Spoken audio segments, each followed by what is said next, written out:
Hi friends, আমরা চলে আসছি হলো দেবতাকুম পর্যটন এলাকা। এ হচ্ছে দেবতাকুম পর্যটন এলাকা। দেখেন তো এ হচ্ছে আমাদের এসকে জাকির দেওয়ান। ঠিক আছে, এখানে ছবি তোলার খুব ভিড় করছে আর কি, এবং সবাই যার যার মতো ছবি তুলতেছে। আই লাভ দেবতাকুম। আমি একটু দেখানোর চেষ্টা করতেছি।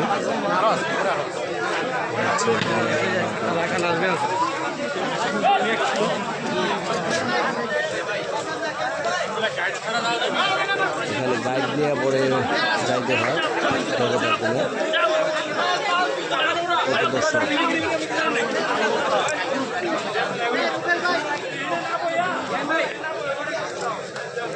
আমরা পুরো কোথায় গাইলাম।